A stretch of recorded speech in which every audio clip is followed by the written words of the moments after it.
5 seed on the play with Blue-Red Delver. He has torn up the field today on the back of a full playset of Treasure Cruises, along with playset of another nice little one-drop from Khans of Tarkir. That's Monastery Swift Spear. Excuse me, not Swift Blade, the Swift Spear. Yeah, he uses a spear, not a blade. Yeah. You know, he's more of a warrior, or like a pikeman, if you would. Anyway, Bob is on the play here. He's going to start out by fetching up Volcanic Island. I thought all the Jeskai humans were... They're warriors, right? I think you're thinking of Bardu. I think that's they're right, shamans. You're right. They're monks. Monks, excuse me, they're monks. They show off their prowess because they're monks. A monk wouldn't use a blade. A spear is a much more monk-like weapon. Right.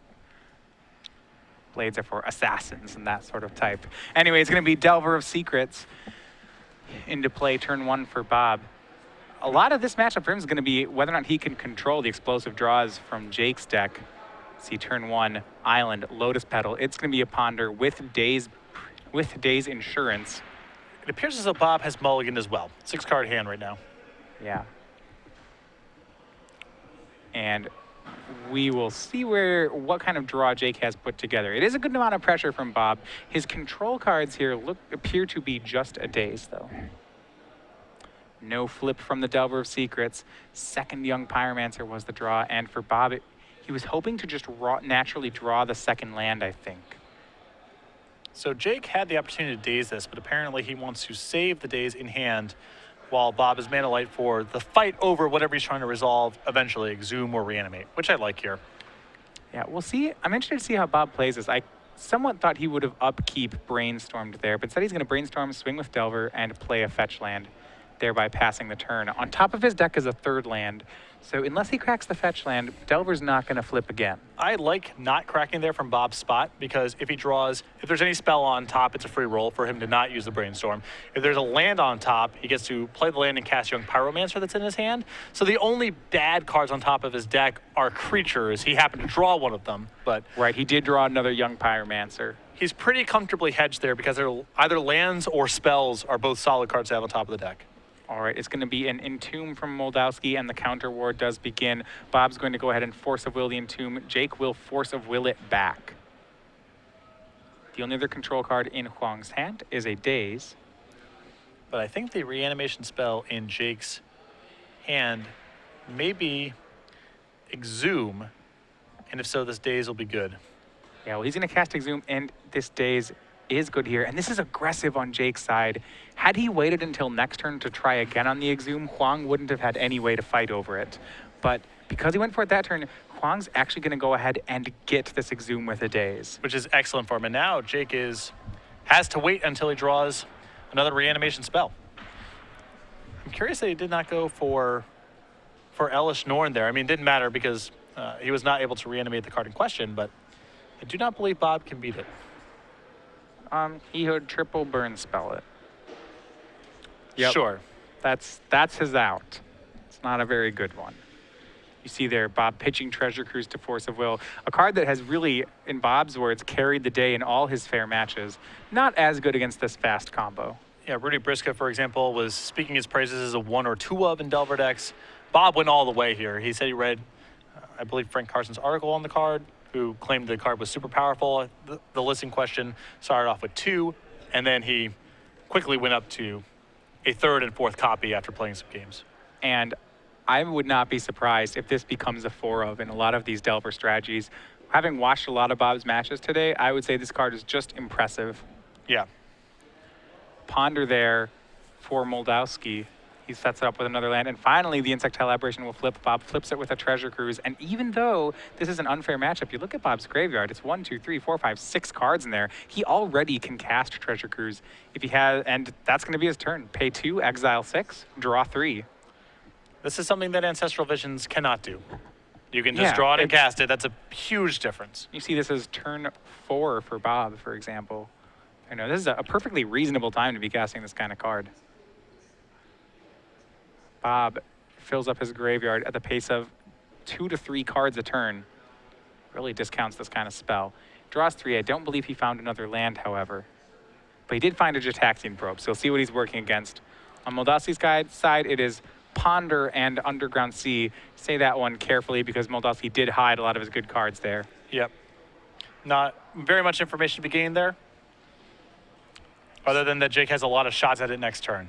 Yeah, Jake draws a Scalding Tarn here, so he's going to be able to have another land. And ponder Delver of Secrets, Brainstorm remaining. He'll start off with a fetch. And Bob's, after navigating that counter war, is that Treasure Cruise really has helped him find a lot of pressure right now. He's got a lot of stuff to do, and he could really use one more counterspell here because he's ahead, but that could easily slip away from him. And even though he hasn't found anything really proactive to do, he's finding a lot of shots at another counterspell. Yeah, and you see, he had the option to try to up the clock there with Delver of Secrets. Instead, he went for Ponder, and I completely agree here. He's going to find a Force of Will, and that seems to be exactly what he wants. He knows that Jake gets a bunch of looks at it next turn with that Ponder in hand, so he is not safe, and I like giving up the attack here to try to find a little bit more defense. Now, if you're in the Doubters camp on Treasure Cruise, I just want to throw this out here.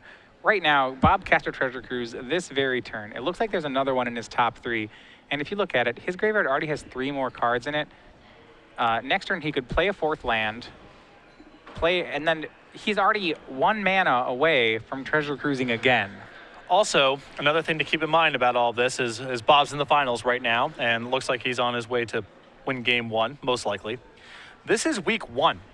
It's not even that we found the best Treasure Cruise deck necessarily. No, this is just a deck that can play 4 of them, not necessarily the best deck with 4 of them. Ponder from Jake, that's going to be a shuffle. No help here. He just needs to find a reanimation spell. So an Exhume, a Reanimate. We do know there is Force of Will plus blue card in Bob's hand, so it's going to be a little trickier. But we'll see what Jake can do. Draw for the turn. Bob's going to cast a Brainstorm. See 3 lands there, and one of them's a fetch land, so he can just get himself right up to another draw 3. Yep, and I think that's what he's going to set himself up for. I don't know if he wants to keep the Bolt necessarily. It's pretty low impact. It's probably between Bolt and Delver as the worst card in his hand once you get past the non-fetch land that I'm sure he'll be shuffling back. Yeah, remember, the Reanimator deck doesn't actually kill creatures very well, if at all. So that Insectile Aberration is just a permanent source of damage. He doesn't have to keep, say, another Delver in case he loses the first one. Yeah. Despite the 3 cards possible on Treasure Cruise, he keeps it in his hand so that it can pair up with that Force of Will right now. And Myth-Verdant Catacombs and a pass from Jake. Top card from Bob. It is an instant. It's Lightning Bolt. Delver's going to flip. 5 cards in graveyard. Does he actually want to draw a Lightning Bolt? That's the question now. It looks like it's a 2-turn clock both ways. Exactly. That's exactly what I was about to say. It doesn't really look, as you mentioned, the Reanimator deck's not going to kill either of these Insectile Aberrations. So it's just a question of, does the Lightning Bolt accelerate the clock? It does not, as Jake is on 11, so it's 6 times 2 regardless. Lightning Bolt, not a very good draw here. Full set of Volcanic Islands. Bob would love to draw a blue card here, as that would give him the leeway to draw 3 more cards. Yeah. Doesn't really want to cast that Treasure Cruise until he has a second blue card, though. Would hate to end up with Force of Will and no card to pitch to it. We'll see what he draws for the turn. It's red. It's Monastery Swift Spear. Well, that does change the clock a little bit, but probably still not worth firing off the Treasure Cruise here, because I just don't think He Jake, needs to. Yeah, exactly. Yeah. Jake winning through a Force of Will here seems like a very low possibility. So it doesn't accelerate the clock again to pump the Monastery 1 point. So just play your Raging Goblin and... The other Khans of Tarkir All-Star enters the battlefield. And now Bob needs to think. He can cast that Treasure Cruise for 2 mana and exiling his yard if he wants to prowess it. There's no real need to. He should be good both ways. And the other problem with casting it is, even if Bob finds a blue card to pair with the Force of Will, he will tap low enough that Spell Pierce suddenly becomes a factor. So. Yeah, as tempting as it is, and you really want to. Whenever I have a card in my hand that says 2 mana, draw 3, if I ever could get a card like that, I would just want to cast them all the time. Trust me, I sympathize with Bob's dilemma right now. I would not say that I like drawing cards as much as the next person, because that's not true, but I still enjoy it just fine. Sure. But I think he's hard-pressed to lose this game if he just moves into combat and says go. All right, and here's a swing. That's for 7. Jake will go down to 4. And a pass from Bob. Sitting back on the forcible, it's hard to see him losing the game. And Thought sees the card from Jake. That'll be no help. He doesn't have the combo. And game one should go toward the blue-red Delver player, and it does. Bob Huang, 1-0, takes the lead. Pretty impressive stuff there, although not highlighting a lot of the new content there. The one Treasure Cruise did come up and was very powerful. The Monastery Swift Spear, less impressive, but showed up a little late to the party. No big deal. Yeah. Back to the booth here, Matthias Hunt and Patrick Sullivan. We're going to ask you the last trivia question of the night.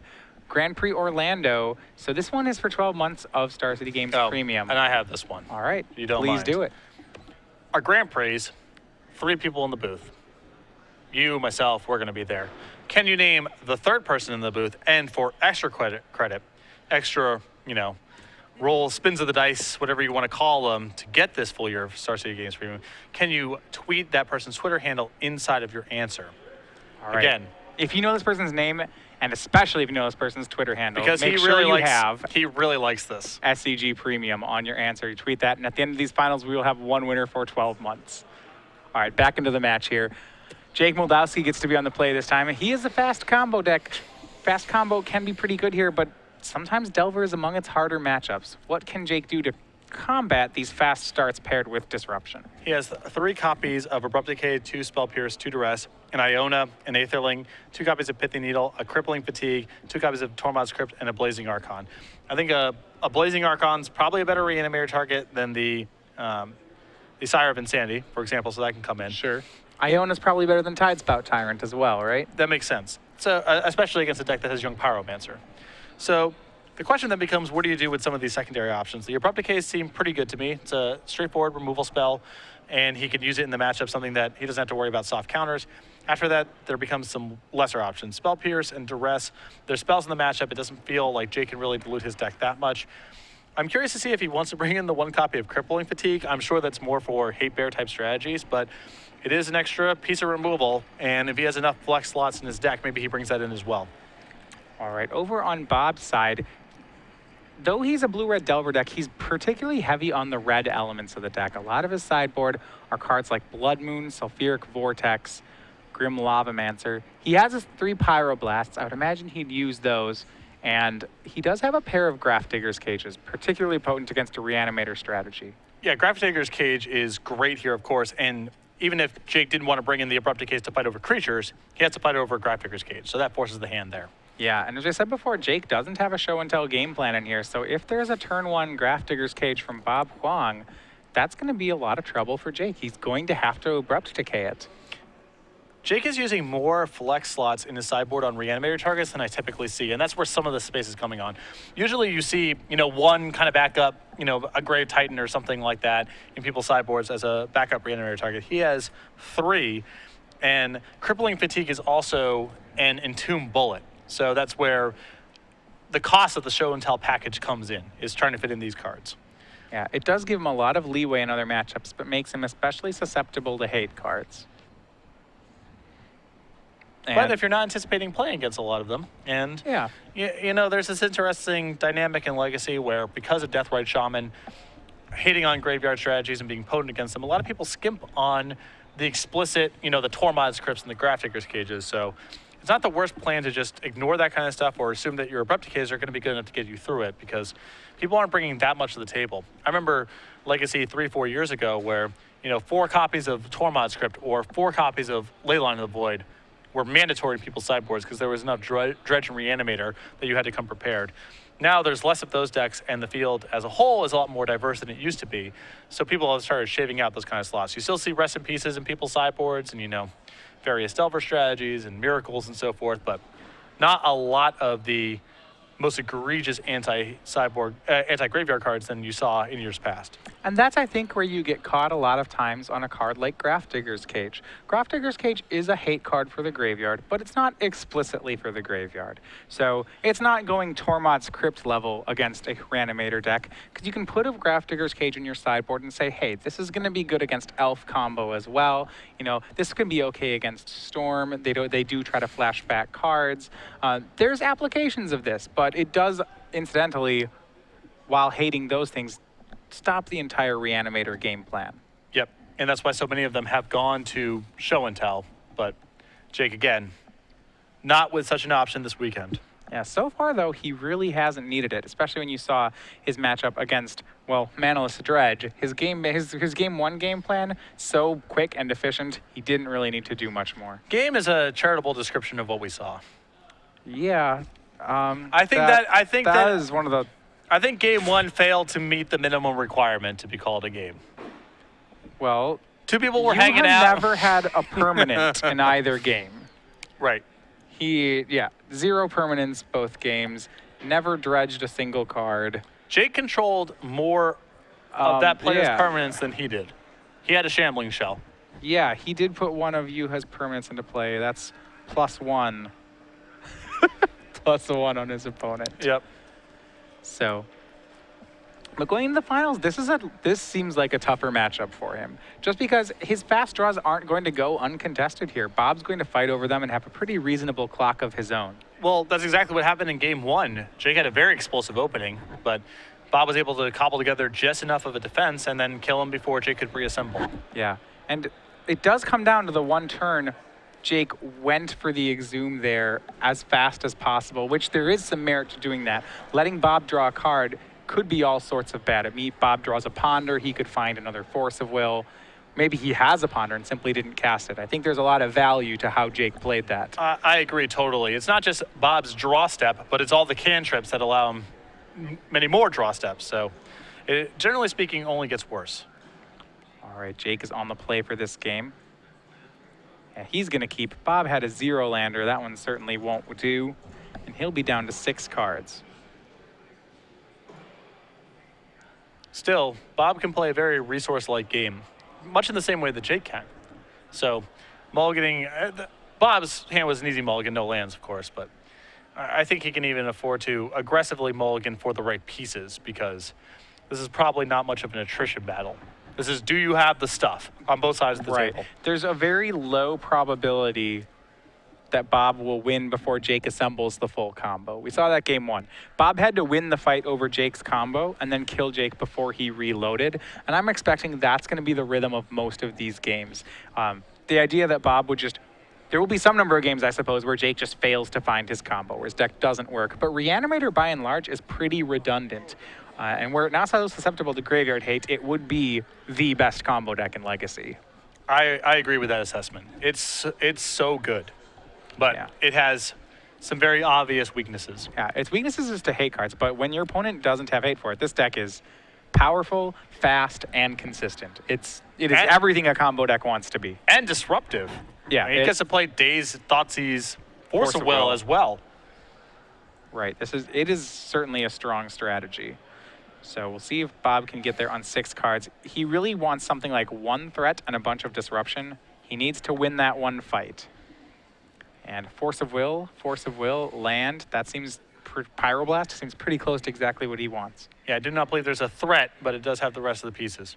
And we'll get to see what he has. It is, like you said here, it's 1 land, it's a Tarn, and 5 disruption spells. So Tarn, 2 Force of Wills, the Pyroblast, the Lightning Bolt, and a Daze. Lightning Bolt, interesting card in the matchup. Not particularly strong, but probably just not far enough down the list that Bob gets decided out. Well, he has 2 Fork Bolts and a Chain Lightning, and it's better than that. Those are worse, Yeah. yep. And I don't know if he wants the full play set of Treasure Cruises. That makes me sad. I really like the card. Yeah, I was really happy with how it was last game, but I understand it does cost 8 in a game where the pivotal part of the game happens on turns 1 through 3. Take it away. Huge draw here. Yeah, that's the clock as it is. The Swift Spear comes raging in here for 1 damage. And now that Lightning Bolt in Bob's hand just got quite a bit better. Now, let's compare. We were talking about the 1 red 1-drops that can happen in this deck. All right, the other 2 that you used to see play in Blue-Red Delver are Goblin Guide and Grim Lavamancer. Now, you can't really play Grim Lavamancer in a 4 Treasure Cruise deck, and those Treasure Cruises have been so good that I understand why Bob doesn't play that. What are your thoughts on Swift Spear versus Goblin Guide? I never liked Goblin Guide very much in a deck with Spell Pierce and Daze, because that comes up, that you're letting him draw lands and then you have soft counters in your deck. So you're probably giving up a little bit in terms of your raw speed, but you are synergizing much better with the rest of the elements of your deck. Yeah, definitely agree here. Turn 2, Brainstorm from Jake. He does play a fetch land too, so he's going to get to sculpt his hand, decide when he wants to fight. We do see one of his combo cards here, but it looks like he may not have both pieces. He has a Petal, another Brainstorm, a Ponder, a fetch land, all the cantripping he could want, but no combo just yet.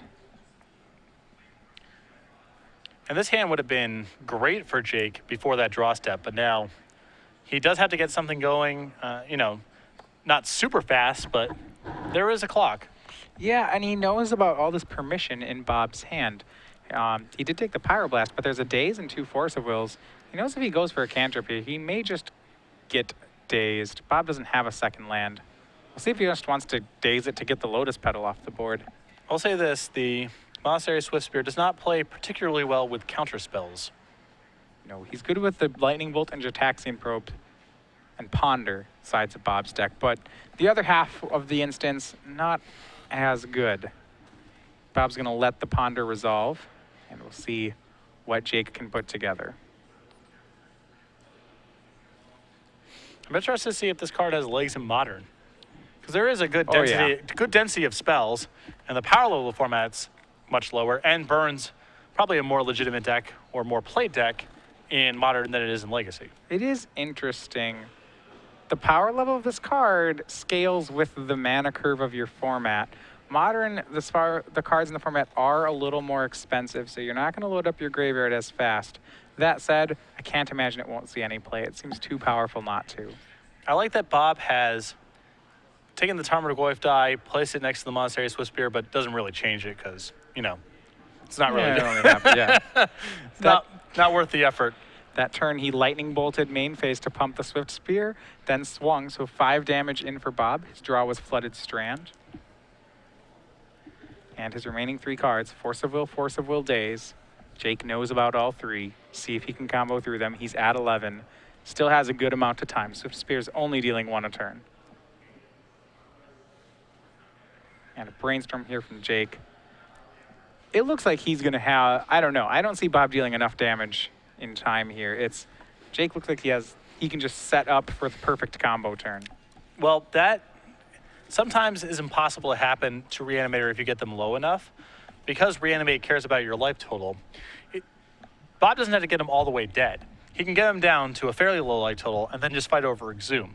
So don't forget about that as well. Yeah. Exhume is a 2-mana spell, so harder to win a counter war over versus the 1-mana Reanimate. Jake has a Thoughtseize in hand, but giving away 2 life to Bob is certainly not free at this point. Especially since you know his hand could very well be force blue card, and then your Thoughtseize isn't even worth that much. Right. It's force Daze. He knows all 3. So you're not really freeing up that much. No, you're stopping Bob from being able to Daze on your 4-mana board. Yeah. Yeah, it's not great. And Bob, the draws keep coming here. He's going to cast a pre-combat Brainstorm. That's his draw for the turn. It will pump the Swift Spear. And before he draws, Jake's going to fight a bit of a counter war here. And I think that Bob should fight because it's sort of 6 of one, half dozen of the other, what he chooses to fight over. But initiating on his own turn when he has the Swift Spear in play is much better. Yeah, he casts Daze now on this Entomb, and as Jake fights this counter war, he's taking more damage. Swift Spear all the way up to 3/4 at the moment. You see Bob's draw. It is Treasure Cruise, 2nd Swift Spear, 3rd land. He's going to have to put 2 of them back. So currently 4 cards in his graveyard, with the Brainstorm on the stack is 5. Flooded Strand is 6.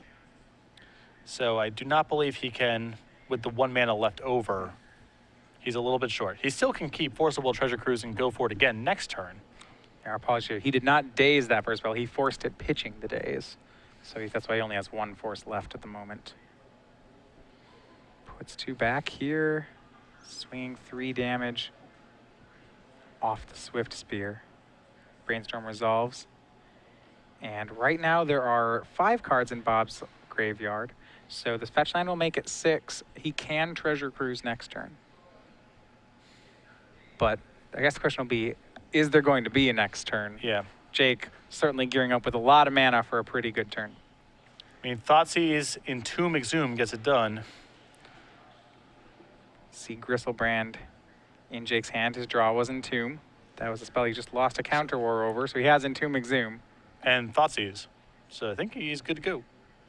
You'll see this starting with Thoughtseize. He'll put Jake down to 5. It's Treasure Cruise and Force of Will. No sense in forcing that. You're going to lose the Force either way. Might as well keep the Treasure Cruise. Well, actually, doesn't matter which one you lose. Yeah, you lose the Treasure Cruise. He loses his counter spell ability. Yeah. And next card is Entomb. Looks like he wants Gristlebrand. Perhaps he wants Elesh Norn. It's close. Well, now we're in the spot where Elesh Norn is risky because it's possible for Jake to get bolted out of this game. So I like getting Gristlebrand here because you want to attack once and then you're probably in the clear. And here's Exhume. Gristlebrand enters the battlefield. Jake's down to 5. But with just a Force of Will in Bob's hand, it's going to be tough to deal these remaining 5 before Jake gains 7. See what he can do. He could draw a Brainstorm this turn. And he could Brainstorm. Now, nope. I was going to say he could get Bolt, and a Lamb. He's a mana short and can't cast them both. I guess there's a series of draws involving Gitaxian Probes, running Gitaxian Probes that allows him to make his Swift Spear large enough that Gristlebrand has to chump. But that's asking a lot. Oh, man. Yeah, that would do it if he gets the whole set of probes. Is it real Magic plays? And not going to work. Jake's going to get to swing and gain 7 here. He's up to 12, casting Careful Study. And that's the corner has been turned here. Yeah, there's no catching up. I don't even know if Jake is going to bother activating this Gristlebrand at any point. I suspect not. And just allow the Exalted Angel to take this home. Yeah. Giant 7/7 lifelinker. Good enough without an ability here. Swift Spear, though, will put Jake down to 11. You got to let him know that you're not going to take this laying down. Bob down to 3 off the Gristlebrand. And looks like we'll be going to a decider here.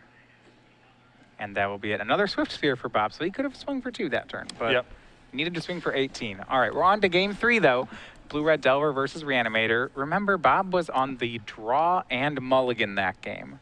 You have to think things will go better when they go back to how they were game 1 with Bob on the play. For as potentially good as the Swift Spear is in this deck, it's clearly still a step below Delver of Secrets. I mean, if Bob has Delver on turn 1 and is able to flip it, I think that's a very different game. Yeah, not to mention there are those 2 copies of Grafdigger's Cage that we have seen in Bob's board. And while he's not odds on to draw a 2 of in his opening hand, it certainly is in the realm of possibility. So if he hits one of those, you have to think the game's pretty heavily in his favor. Because he's on the play, he can dodge cards like Duress and Thoughtseize with the Grafdigger's Cage. And that might be an argument for some very aggressive mulliganing for the reason you just gave. It's hard for Jake to beat. He can have Abrupt Decay to break out of it, but it's a challenge to assemble everything. Yeah, and I mean, you only want to really aggressively mulligan if you believe the matchup to be pretty bad. There's a very good chance that, as we saw in game 1, Bob can win this match conventionally. You know, maybe he doesn't have the cage, but if his hand is reasonable and has a good pressure, he'll probably keep it anyway. Yeah, Delver and some counterspells and some cantrips, that's still sufficient to get it done. So he doesn't have to go completely off the deep end mulliganing for Grafdigger's Cage, but if his hand is marginal, I think he should feel pretty liberal about sending it back. Yeah, because he does have the option to draw Grafdigger's Cage, which means even his mulls to 5 stand a decent shot of getting there if they can have a cage in them. Yeah. Over on Jake's side, talk a little about what he's looking for on the board. He's going to be behind a bit here. Do cards like Duress maybe or Abrupt Decay gain value? I believe so, and Jake brought in the Duresses anyway for game 2. It showed up when he Careful Studied there towards the end of the game, so I would imagine he's probably, I mean, it does look like he's doing some pretty heavy sideboarding. I'm not sure if there's anything in particular he's looking to change. There is occasionally some play draw bias when you're playing against Dazed decks and how you want your deck exactly configured, but I don't know if there's that much of that element going on here. Again, this deck is all engine and setup, so there's not a ton of wiggle room. Yeah. In Jake's deck, the Abrupt Decays buy him a lot of time, though, right? They're not only good answers to Grafdigger's Cage, but when you're playing against a Delver-style deck, they do only have 12 creatures, and because Abrupt Decay is uncounterable, if Jake can even stick an Abrupt Decay on one of the early creatures, he could buy himself a lot of turns to assemble that combo and maybe win a counter war over it. And what's also nice about this matchup compared to other Delver lists is Bob has no copies of Wasteland, I believe, so Jake can be very liberal about getting his Tropical Island, his Bayou, and facilitating these off-color spells. Yeah, no, that was interesting. There were no copies of Wasteland in Bob's deck. A little bit of that is a concession to the mana curve of his deck. One thing we mentioned was that Young Pyromancer is the only spell that costs more than 1, unless you're counting Treasure Cruise, which, to be fair, he hopes to play on 1. So a card like Wasteland is largely a spell in his deck as opposed to a land. It doesn't really help him cast much of anything. The mana base on blue-red decks, the blue-red Delver decks historically has not been very good. It's actually worse somehow than many of the 3-color decks. So you can't really afford to have Wastelands. The deck is 2-color mana sensitive, has a lot of 1-mana spells across both colors, and a Wasteland facilitates basically nothing. Yeah, it's not as much of a tempo deck and definitely more of a burn deck, you would say. Yeah. We're underway here. See the deck list there. Remember, players do get to know what their opponents are playing deck list-wise, but only between games. Once the match starts, they do not have access to the deck list. And with that said, we are underway. This is our final game here in the finals in New Jersey. It's Bob Huang and Blue-Red Delver. He's on the play, trying to defeat his Reanimator opponent, Jake Moldowsky. And despite a one-lander, it looks like Bob's going to keep. We'll see whether or not Jake wants to. He has a one-lander with multiple Careful Study. 3, to be specific. Which you can rationalize digs you out of mulligans when you have pieces you already want to put in the graveyard. So if that hand has Careful Study and a Gristlebrand, then you can view those Careful Studies as smoothing out your draw. Jake had no such pieces. It was just other cantrips, exhumes, and so forth. So those Careful Studies are much closer to mulligans than they are to things to facilitate his draw. And at that point, you have to send the hand back. Yeah. I think there's a lot of things that really push it in that direction. So first of all, like you said, he doesn't actually have the monster to put into the graveyard there. On top of that, his land is basic island. You know, maybe if that's a polluted delta, maybe if that's an underground sea, he's a lot closer to keeping it because, you know, say it is, for example, a blue-black land, he could Careful Study on turn 1 and possibly just Reanimate on turn 2, never even having to find another land. But because he has an island, now there's 2 pieces he has to find, and that's just putting a lot of pressure on Careful Study. It's a hand that's so close to keeping on a number of levels. Just a Gristlebrand in hand or a different land, as you mentioned, but there's just too many things that can fail with that hand. Yeah, Jake going down to 5 cards. Certainly not where he wants to be, but remember, this style of combo deck can perform very well on mulligans. Yeah, it does have the 1-2 punch, the lick and stick element to it, but when you're playing against Blue-Red Delver, post-board, they're generally going to having some number of Spell Pierces, Pyroblasts, Dazes, Force of Wills, whatever, and that's where, you know, the mulligans to 5 really come back to haunt you. You need to be able to play back against that stuff, and it's hard to have everything when you need something in the graveyard, something to reanimate it, and then some backup. All right, down to 5 cards. This looks like a keeper for Bob. It's a one-lander, but it has Reanimate, Duress, Careful Study, Brainstorm. Probably the best hand of the 3 he's seen. I would imagine so. That said, Bob is on the play. It's going to be a turn 1 Volcanic Island, and Delver of Secrets. Reminiscent of Game 1. We'll see what Jake can do here. And it is an Entomb. So now he has options. Wow. He can turn 1 Careful Study, turn 1 Duress, turn 1 go for the Entomb Exhume combo. A lot of ways to play it. He's going to go with the Duress to start out. And I like opening here because if he draws a land next turn, could just be good to go if the coast is clear. Yeah, if there's only 1 permission spell and he gets it right now, and I think that actually is the case, he'll be in a great spot. Bob kept a one-lander on the play as well. You see a pair of Young Pyromancers, a Ponder, a Daze, and a Treasure Cruise, and Duress is actually going to eat the Daze in Bob's hand. He doesn't want Jake to know just how light of a hand he kept. Yeah. Draw here for Bob. It's a Delver of Secrets. So he'll swing with his Delver. I imagine we'll see a Ponder out of Bob here. He can either play Ponder or Delver. And he's just going to make the second Delver. I like trying to get aggressive here because it's hard to imagine Jake's going to kill you next turn, even though we know that's a possibility. And he wants to establish as much pressure and then keep the shields up. All right, you see the play from Jake here was Brainstorm. He did draw into that second land he needs. The second land was a Gristlebrand. He also has this Force of Will, but no blue card to pair with it just yet. And he's just down on cards in a general sense, so he may not have the luxury of trying to keep those kind of cards. He may just have to jam it next turn. Well, he's got a lot going on here, right? He can crack this fetch land, play the Careful Study. Sorry, it's a Careful Study, not a Force of Will. So he has no counter spells at the moment. But with Careful Study, he may be able to find what he needs here to get to this Reanimate next turn, maybe even with some backup for Dazes. Yeah. A pretty reasonable shot for Jake right now. Oh, for a 5-card hand, you can't ask for much better than this. I mean, he can even just keep double Reanimate and try to go way over the top. Just Reanimate. If he counters it, Reanimate again. Yep. I like that a lot. He's going to put back the Careful Study, actually, and just passes the turn. So what are the advantages here? He kept the Entomb over the Careful Study, and I was a little surprised to see that. He may figure that he can get Bob to fight a battle over this Entomb at the end of the turn. That doesn't really matter. Although I suppose if he has to shuffle his deck to the Polluted Delta, he can't afford to do that.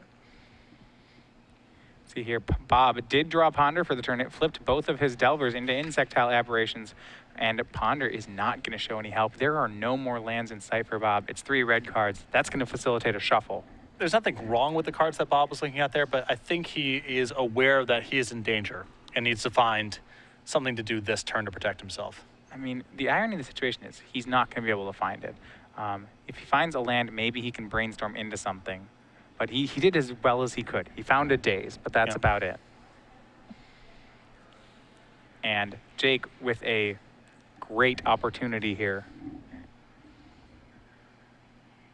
No land from Bob. He'll pass back. And we'll see what kind of fight happens right here. Does he want, and Jake wants to has to debate whether or not he wants to, okay, he's gonna upkeep Entomb. Mm-hmm. Didn't want to crack the Polluted Delta because he didn't want to expose himself to Daze. Now, yeah, he's just been playing around Daze the entire time. Yeah.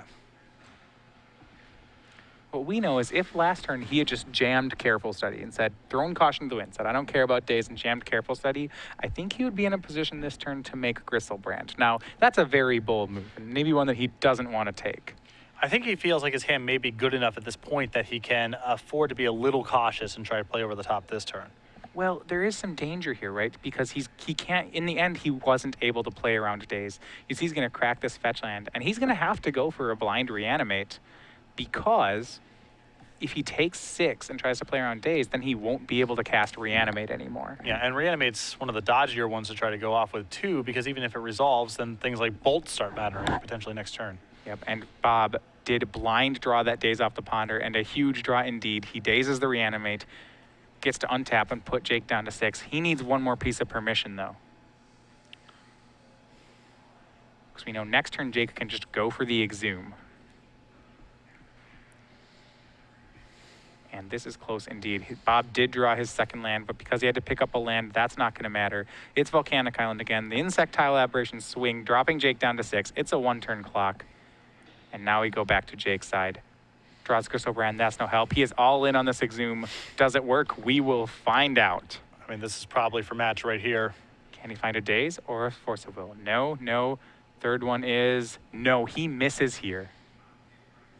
And this is huge. Jake's going to get the Gristlebrand into play. And Jake knows it too, because I'm sure if Bob found some action here, he would have slammed it on the table immediately. It's interesting. Can Bob, all right, so this is not a great spot for him, but there's still a chance here. If Bob on his own turn can get enough power on the board to threaten dealing 13 damage, and that's a lot. Yep. But if he can do it, then he can draw up a situation where Jake has a Gristlebrand and just can't attack with it.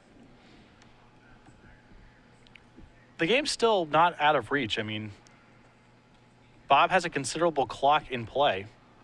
He still has bolts in his deck and so forth. Yep, he's going to crack a fetch land. He got to put one of those cards from the Brainstorm back and shuffle it away. The other one he did have to draw. It's going to be Volcanic Island, though, for Bob Huang. And Griselbrand's going to go to work starting next turn. Jake's not going to be able to draw cards with it. He's just on the 7/7 flying lifelink plan, but it's not a bad plan to be on right about now. As long as Bob can keep the game close enough where his bolts are live draws, that's about the best he can do right now. And we'll see what he wants to do. It could be Young Pyromancer and Jataxian Probe. That certainly isn't bad. It puts a lot of power on the board. One thing also to note, Bob could probe here and then tap 1 to Treasure Cruise.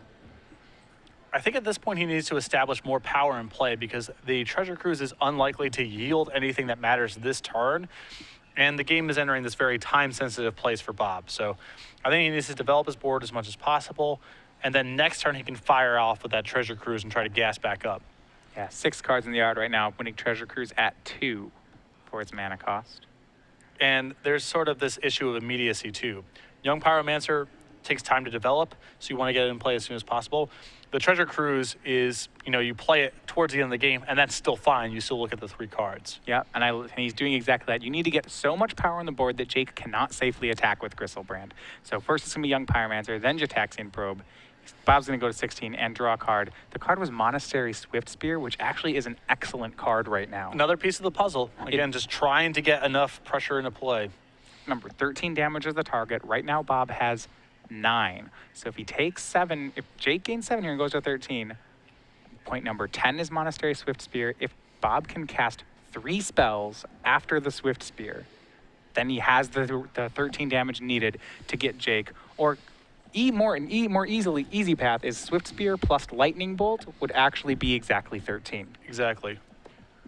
I think even Bolt itself is now just lethal, assuming Jake sits back on defense, because Bob can bolt whatever Griselbrand blocks, and the rest coming across is a lethal attack. Yeah, Jake's just gonna have to swing and cross his fingers. Exactly. Yeah, there's not a lot else to be done here.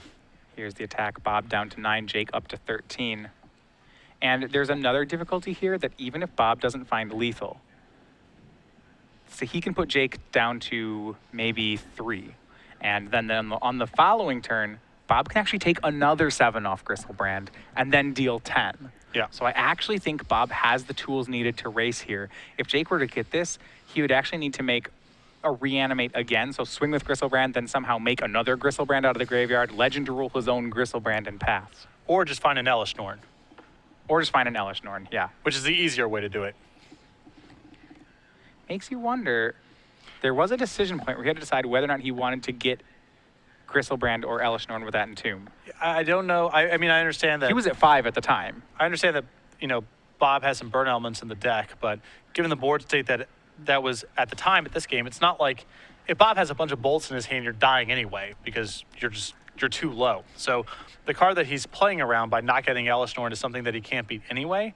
And Elesh Norn, in the absence of just getting bolted out, is a lock. I mean, Bob can't operate against it. Here's the turn for Bob. It's Monastery Swiftspear, followed by a 1-mana Treasure Cruise. Konzatar Key are coming out, party. And draws Land Brainstorm. It's a 2/3. So right now, remember, one of those elementals is summoning sick. So it's 1, 2, 3, 7, 8, 9, 10, 11. Bob could brainstorm, and if he finds a Jataxian Probe, he has lethal right now. However, there would be a danger to trying for the probe kill, and I don't even think he'd want to do it. Well, no, I was actually going to check that. I think he'd be fine. I was going to say if it gets pierced, it won't work, but now it'll still pump Swiftspear regardless of resolution. Yep. It's just when you cast trigger, not a resolution. So here goes. It's going to be a Ponder, almost same as Brainstorm. Pumps that Swiftspear up to a 3/4. That's point of damage number 12. And he finds a Daze. Had he found that one earlier, that would have worked, but... Yeah, he could have dazed his own spell to get the last trigger. Spell, yeah. So it looks like he's only going to get to deal 12. But that may be enough. It's not enough to kill him this turn, but Jake can't kill Bob on the swing back, which is more important. Yeah, it may put Jake in a spot where he has to attack, draw 7, and then hope Elesh Norn. So hope he finds the cards to make an Elesh Norn. Exactly. I don't think there's a different path. I mean, he can't damage race anymore. The math's on the table. That's no longer an option. And it's got to be very specific because Bob's going to put Jake down to 1. So when he swings, he's going to draw 7, go back down to 1. So not only will he have to make Elesh Norn, but he'll have to do it without taking a single point of damage. Yeah, that he needs to the perfect set of cards, basically. No fetch lands, no reanimate. That it's going to have to be Elesh Norn in the graveyard via Entomb or Careful Study, and then an Exhume for the Elesh Norn. Yeah. But if he finds all those pieces, Jake can win at 1 life here. Back down to 1/2 on the Tarmogoyf die, or should we say the Monastery Swift Spear die. Tarmogoyf Light. Yeah. Always has 1 more toughness than power. It's a fitting die for it. But I believe the writing's on the wall here that Jake can't win any other way, so he's just got to cross his fingers and hope that he has the perfect 7 here. Yeah, this is going to be a little bit harder, too. There is a Daze in Bob's hand. Oh, this is not going to be. I mean, it has to be untapped Petal. land, Petal. untapped land, Petal, Elesh Norn, or Entomb, and Reanimate. Or Exhume, apologies here. And that did not look like a good 7. And Iona, Duress, some nonsense, I think. He had a shot, but it had to be Elesh Norn or Entomb. That was the first step. He doesn't have that. He does have the Petal. He doesn't have the Exhume. No way to find Elesh Norn. No way to get her out of the graveyard, even if he had her. I mean, he could still, I guess, brainstorm into Petal. I don't know. Maybe there's some perfect 3 cards here. Yeah, he did find the Underground Sea and the Petal, so he was partway there. He found 2 of the 4 pieces he needed. But halfway doesn't do it. Now he has the 3rd piece. It's Entomb. But he would need an Exhume and another Petal to do it from here, I think. We'll see if Jake can find a way to navigate through here. He may not know he needs another Petal because he doesn't know yet about the Daze. Well, the cards in his hand are the cards in his hand. He's going to make the best faith effort to resolve Exhume with playing around as much as he can. But yeah, he is at 1. There's Yeah. not a lot of room to be greedy about the sequencing. I don't think he has the Exhume is the problem here. I think his only way to get a creature out of the yard is Reanimate. Yeah. He can't actually cast that one. He did have the untapped mana, though. Like I said, 3 of the 4 pieces now here. And he'll start by casting what I think would be an Entomb.